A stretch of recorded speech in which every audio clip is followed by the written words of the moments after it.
can't stop them all! You gotta get out of there! You guys are the ones who caused all of this! No, wait! Oh, come on. We've gotta be dreaming.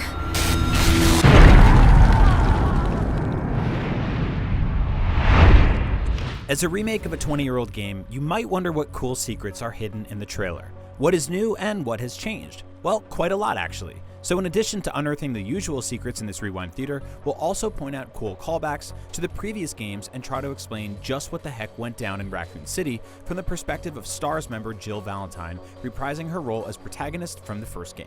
Spoiler warning, we're going to talk about Resident Evil plot points if that wasn't clear. The first shot is a close-up of Raccoon City's streets now overrun with zombies and zombie dogs, which are the worst. A semi-audible voice in the background talks of a sinkhole in the city, which refers to a location visited in the Resident Evil 2 remake, but not in the original 1998 game. The aforementioned sinkhole is shown, silhouettes of Leon S. Kennedy and Ada Wong from Resident Evil 2 can be seen. But that's not the only time we see Leon. He can also be spotted later in this hallway outside of the S.T.A.R.S office. This shot of the main hall from the Raccoon City Police Department shows another environment we explored in Resident Evil 2. The RPD appeared in both the original Resident Evil 2 and Resident Evil 3 Nemesis, so it's great to see Capcom faithfully connecting their remakes as well.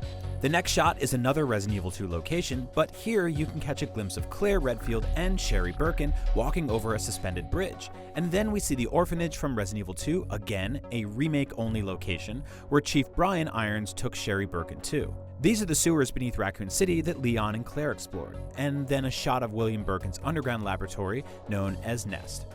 Suddenly, the clock begins to rewind. It goes back all the way to 2 days before Resident Evil 2 took place, from September 29th through September 30th, 1998, which places us in September 28th before the beginning of Leon and Claire's merry little adventures in the RPD.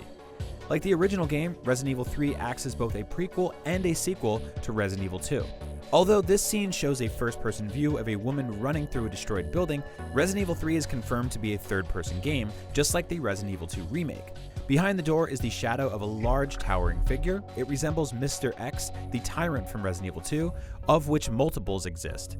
In the following scene, the silhouette indeed indicates that this is a tyrant that the woman is up against. The woman stumbles to the ground and desperately crawls away. We soon discover that this is in fact Jill Valentine.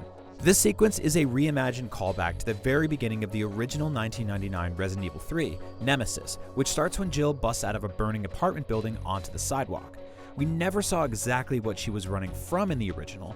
Jill is probably a lot less stinky this time, as she no longer jumps out of a second-story window onto a garbage dumpster as in the original. The man with the Russian accent is Mikhail Victor, a UBCS, that's Umbrella Biohazard Countermeasure Service, soldier from the original Resident Evil 3.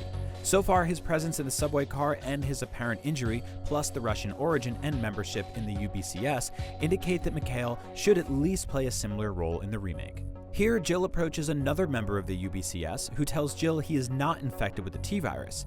This scene and dialogue were not featured in the original Resident Evil 3 Nemesis, but the beanie the soldier is wearing indicates that Jill is talking to Murphy Seeker, a minor NPC who died in the original after, you guessed it, succumbing to the T-virus and nearly becoming a zombie. We see Jill and another familiar S.T.A.R.S member, Brad Vickers, pilot for the team. Brad appeared in the first Resident Evil, both the original and remake of Resident Evil 2, as well as Resident Evil 3 Nemesis. In the footage of Resident Evil 2, we only saw a photo of Brad on a poster in the second scenario. Brad is wearing his familiar yellow S.T.A.R.S vest and makes a lewd comment about the remaining S.T.A.R.S members in town, which would be himself and Jill. Jill speaks to another UBCS member, Nikolai Zinoviev, and this dialogue is a new take on a scene from the original Resident Evil 3 Nemesis in which Nikolai questions the wisdom of having Jill help out his team. Another UBCS officer is shown. It's probably Tyrell Patrick, who made a very brief appearance in the original Resident Evil 3 Nemesis during Carlos's short campaign. The shot quickly transitions to a room that could be the RPD courtyard seen in Resident Evil 2.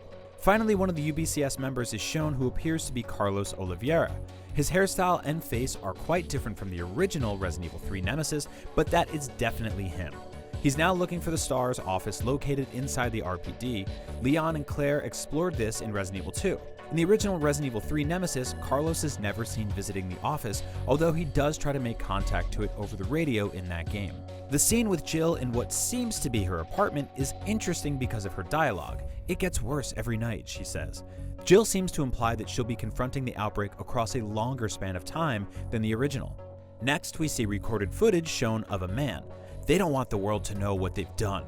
This character may be a reimagined Dario Rosso, whom Jill meets briefly at the start of the original Resident Evil 3 nemesis.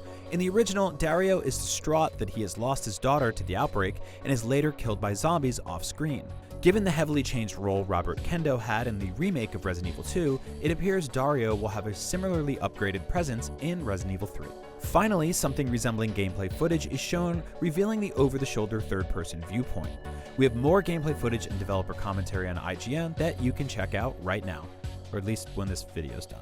Next up, a very quick and dark shot of an amphibian creature is shown.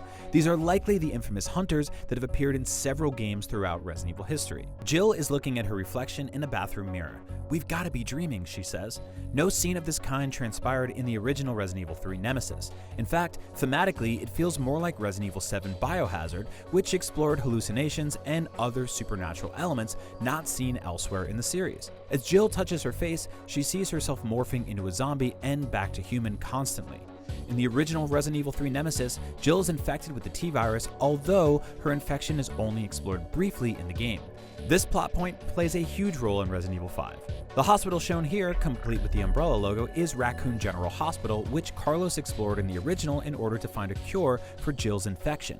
It looks to be larger and more expansive than the small portions seen in the original Resident Evil 3 nemesis. The hospital was also featured in Resident Evil Outbreak, although the design looks quite different in the remake of Resident Evil 3. In the split-second shots of an Umbrella helicopter, a virus under a microscope, and an ominous cartridge for bioweapon case are shown.